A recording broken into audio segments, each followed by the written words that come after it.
Good afternoon to those who have logged in already. Just going to give everyone else a few more minutes to get logged in, get set up, and then we'll get started on our webinar for today, which is on postback tracking via Google.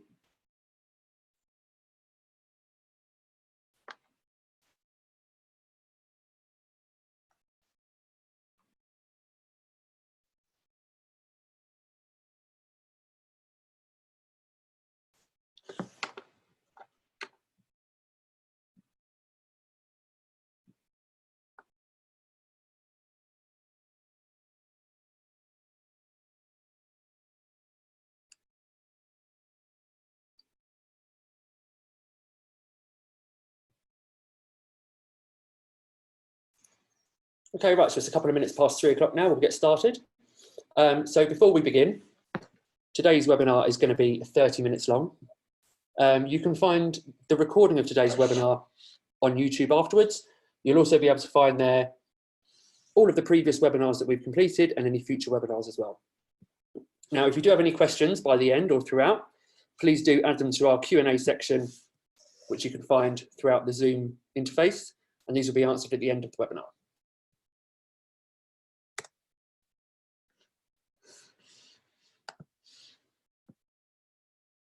So today, I'm going to be presenting with my colleague Louise, who is our project coordinator and project lead on this Google Postback implementation. Louise is going to be helping mainly at the end with any sort of technical questions that you may have that I wouldn't be able to answer myself.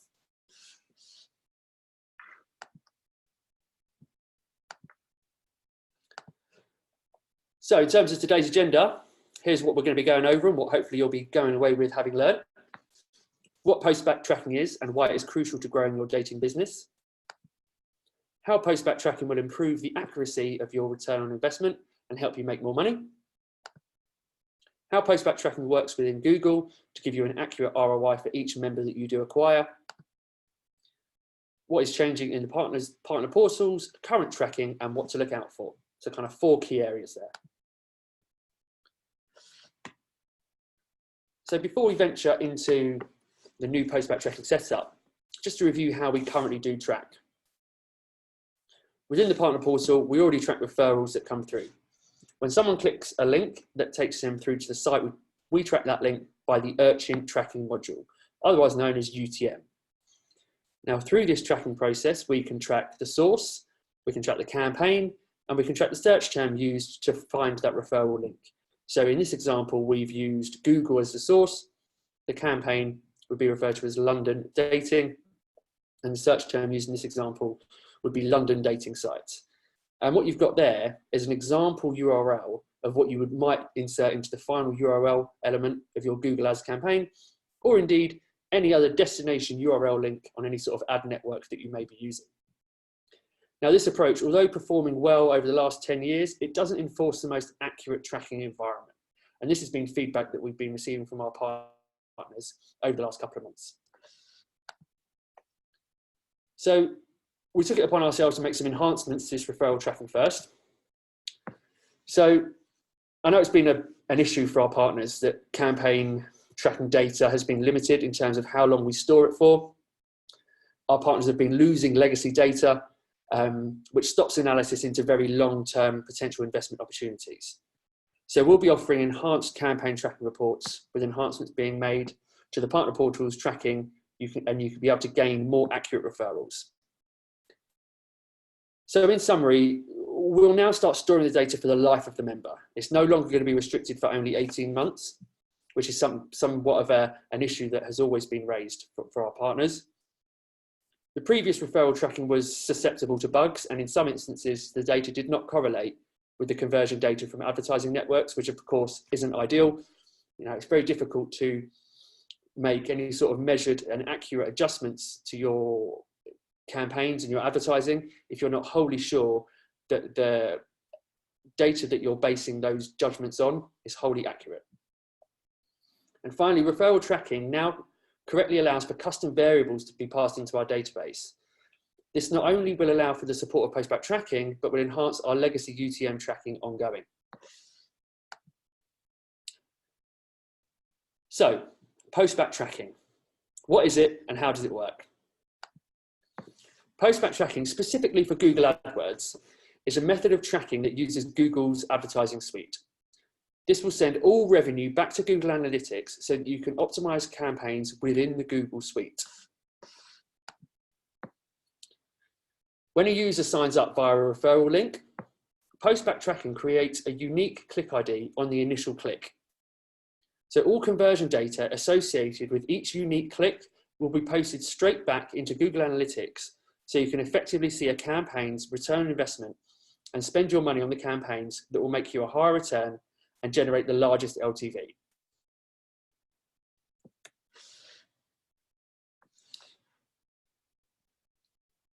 The exact data that we're going to start posting back to Google covers 6 key elements. So the member's referral data is used to determine if a callback should be made to an external service when a given member event occurs. The actions supported are as follows.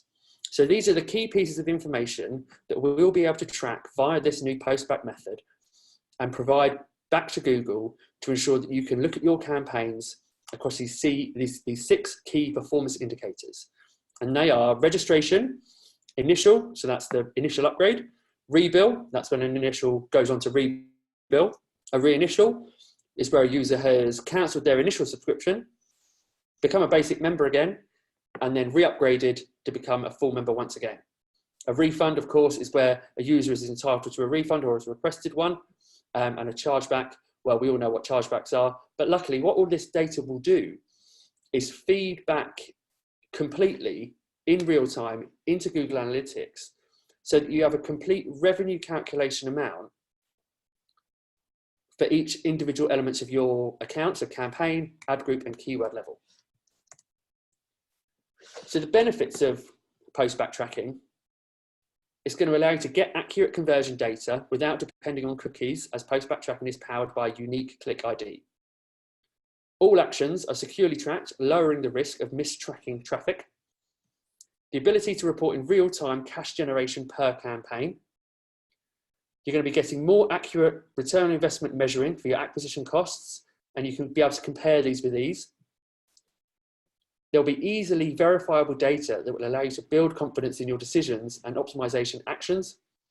And finally, and I'm sure most importantly for all of you, that it eliminates the need to run multiple reports.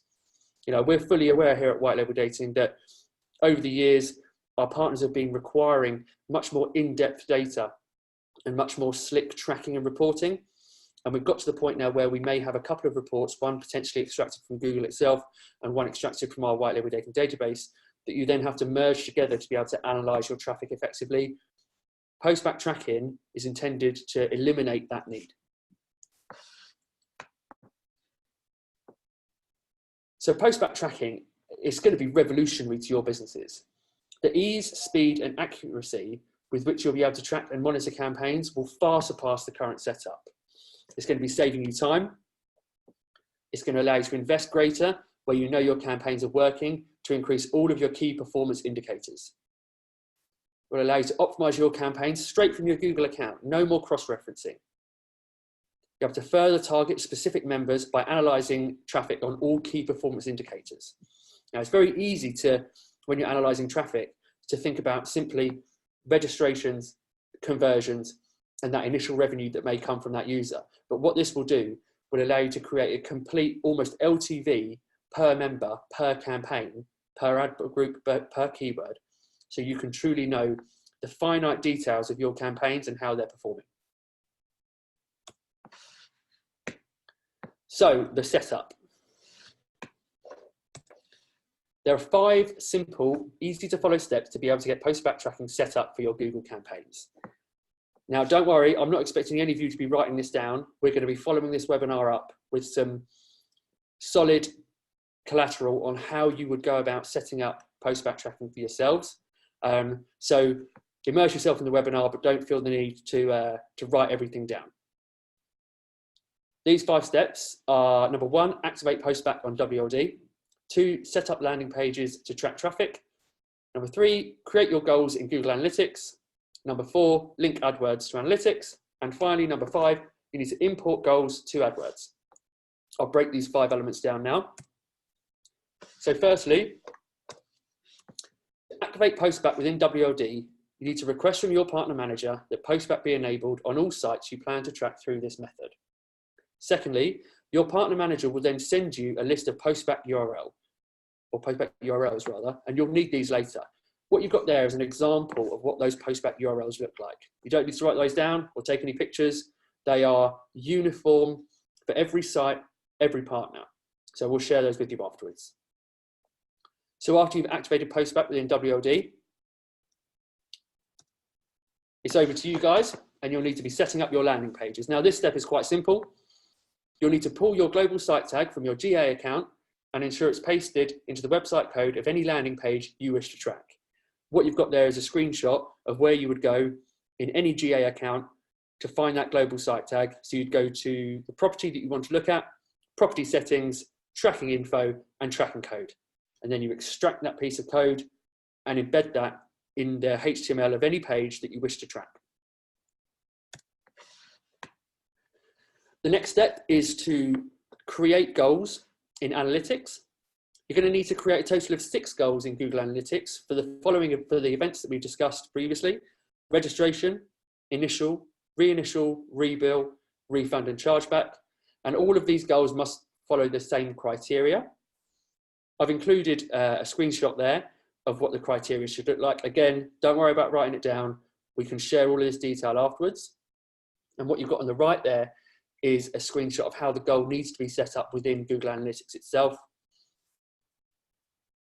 So moving on from that, once you've created all of these goals in Analytics, you'll be able to see the goals within, again, your individual properties, the goals for each property, and then in here, if it's all set up like this, it's set up correctly. So again, with the collateral we send out, we will of course include screenshots so you'll know whether everything's set up correctly. The next step is to link your AdWords to your Analytics. So there's 2 screenshots here again, one of the first page, one of the second page that you're likely to arrive on. You find the property that you wish to link. You go to property settings, product linking, and there'll be a link there for Google Ads linking. And then the screenshot to the right-hand side there is how things should be configured and set up. I hope it doesn't cause you any sort of concern, guys. It's all relatively simple stuff. And Google itself has a very easy to use interface. So once you've linked your AdWords to your Analytics, the next step is to import these goals to AdWords. So what you'll do in your AdWords account, you'll go to Tools and Settings, you'll go to Conversions, you'll click on the plus sign and you'll import. You'll choose your Google Analytics as the element that you want to import, and then you can continue. And then on the next phase is this section of AdWords. You'll be choosing which of these imported goals you want to have registering as conversions within your Google Ads account. Now, this is a very important step because you have now 6 goals which are imported as potential conversions in your Google Ads account. If you were to leave all 6 of those goals firing as conversions, you'd be having a very inaccurate idea as to what a conversion would be in Google Ads. Now, for me, I think the best step is to have only one turned on, and what it can either be for a basic registration or for an initial. And the reason why I suggest one of those 2 is that if you have it on for a basic registration, you can ensure that the conversion in Google is showing for a kind of CPL or a cost per registration. Or if you put it on as an initial, it can then act as a CPA measure, and you can get an understanding of how much it's costing you to acquire a full member. And what you've got there is, again, a screenshot of what it should look like as you've got it set up. And as you can see here from this example, I've heeded my own advice and only included the basic registration as the conversion there. So when I look in my Google Ads to measure the cost per conversion, if you will, it's only going to be showing me the cost that it is to acquire a registration. Realistically, how you choose to do this is down to you, and it will be down to how you've run your business over the last last few years, but either of those two options is perfectly sound. So moving on to the results, what does it look like when this is all working and pulling through correctly? What we've got here is a couple of screenshots. Now, this is a screenshot of a live Google Analytics account detailing the results when measuring the traffic against registrations. So you'll be able to find this report in your GA account under Acquisition, Google Ads and Campaigns. Remember, this is all linked up to not only your AdWords account, but represents a direct link to the WLD database as well, providing real-time updates. So if you look down to the bottom of the screen there, you can see in the grayed out area, the conversion or goal that I'm measuring there is the registration. And you can see there that it's connecting up correctly to my Google Ads account, and I can see the clicks, the cost, the registration goal 1 completions, which is 52. And therefore, you're fully aware that that's totally accurate. Next, you have initial revenue tracking. So again, to reiterate, this is the revenue that's collected upon the initial upgrade of a user. Again, you'd go to Acquisition, Google Ads, Campaigns, and in that Conversions tab where it says Goal to Initial in the dark grey area, you choose your goal there to whichever one you want to measure. Note here, the initial value on the far right, which is pulling into this report the true cash amount of said goal. Now, it's very important to know at this point that that figure is your partner revenue share, net of VAT and site fees.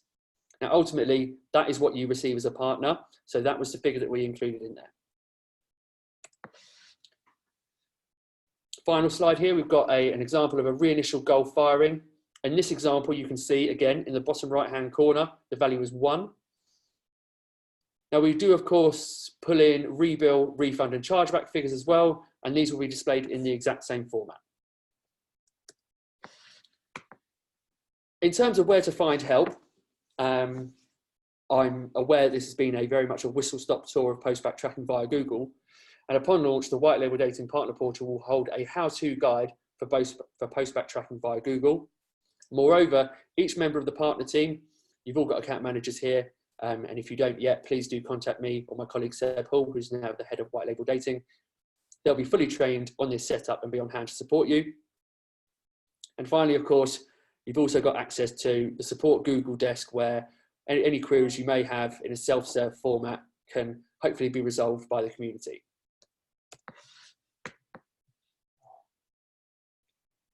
So on to key takeaways. Utilising Postback Tracking for your Google campaigns will provide more accurate data so you can eliminate campaigns with a high CPA and increase spend on those with a low CPA, improving your ROI. Provide a much more trustworthy set of data that will no longer rely on cookie tracking, but will react on server-to-server tracking via unique click ID. It will save you time in report amalgamation via connecting cache and performance reporting to your Google Suite, and it's real-time cache generation tracking. So that draws us to the end of the webinar in terms of content, but I'm sure there's a few questions that have come through. If you haven't posted any questions yet, please do add them in. Just give everybody a few minutes to get those questions in.